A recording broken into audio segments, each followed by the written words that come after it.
What is going on, everybody? It's your boy Soulfly Trades here, back with another banger. And in today's video, I just want to talk about um the one intraday trade I took on SPY and the one swing trade that I'm in right now, just to test it. I only have one contract, so it's nothing really special, but I just want to talk to you guys about it because that's what I like doing. And I hope you guys can find some value in the video. But without further ado, let's get into it. So first off, what I seen here was this continuous bounces of 434. But I was also hesitant to take these, even though that was according to my strategy, looking for bounces down here. Simply my confidence isn't there as I'd like it this week, and I know that. So I'm going really light, trying to get it back. Although I was trying to also find out the direction of trend, because I knew that we kind of tanked. We had a little pullback, I'd say. What is that? Yeah, we had a pullback pre-market, another pullback down to this key level. So I wasn't quite sure if we were about to flip trend into a downtrend, or was it just a pullback, just to continue to the upside, which obviously now we know it was, but we didn't know that in this area right here. We did not know that. So I had missed my entry right here because I was hesitating when it was right here, contemplating, should I get in? Because we were making lower highs. Like, we made the same highs here, and then we started to make a lower high and everything like that. So I was like, maybe the trend is about to flip, but it didn't. And I didn't follow my plan according to my strategy to get in right here, because my confidence wasn't there. And you guys will see that sometimes, that like I said, developing your technicals is the easy part. Executing your trade and following your risk management is the hard part about trading. Long story short, my next play was to look for a rejection up here at this prior day close area, since I didn't get in here. And once I seen this constant buying pressure, I was slightly hesitant to get in puts here, simply because I knew we had buying pressure. And we broke this key level with increasing buying volume. And we had increasing selling volume, quote unquote, right here. But this candlestick is smaller than this green candlestick right here. So that's what you call an anomaly. If this volume bar is bigger than the previous one, then why isn't this red candlestick bigger than this candlestick?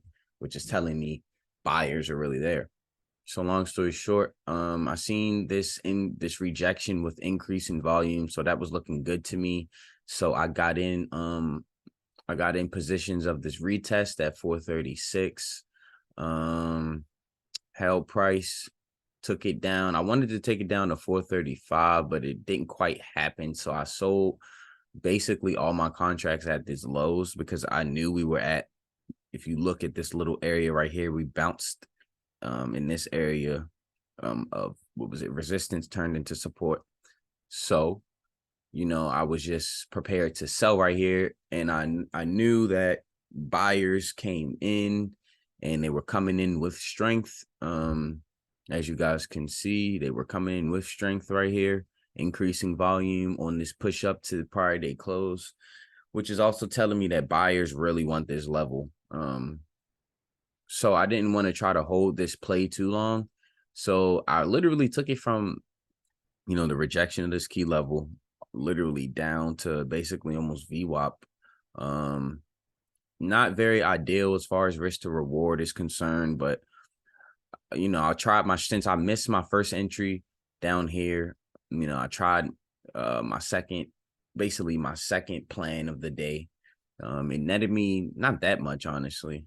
Well, like $30, I'm gonna be honest. It netted me about like 30 something dollars. I went super light, simply because, once again, I'm just gaining my confidence back, because the market is flipping right now. It was in a pullback. Now I'm trying to just gain a sense of direction to see if we're back in the uptrend, because if we're back in the uptrend, then I might take some swings, some more longer term swings to the previous highs that we were just at. but I do have one swing call for 437, which we're currently hovering around. I bought that 437 call on this candlestick right here,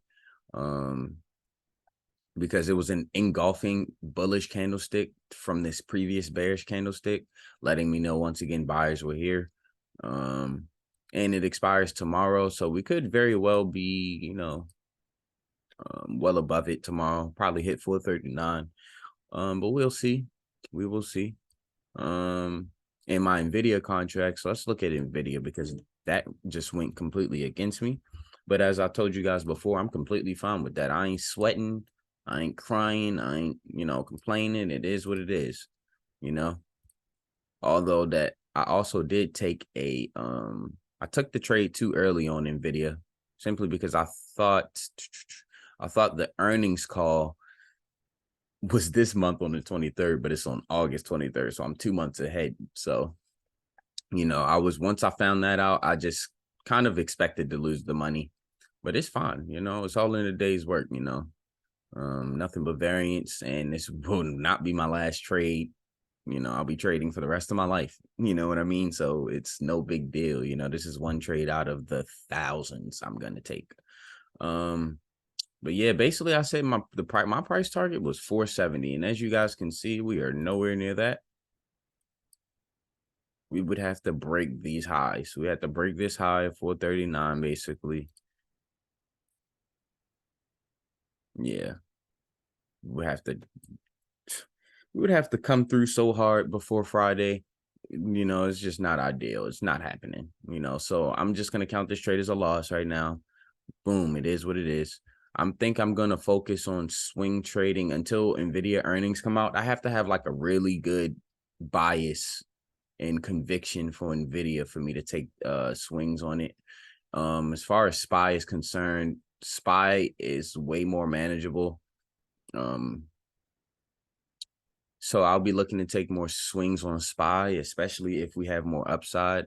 So I think tomorrow I also put out in my video, if I'm looking for any swing trades on SPY or anything like that. But as far as tomorrow is concerned, I'm already in a position, technically 437 calls. As you can see, we're kind of already there. I only bought it for like $86 or something like that.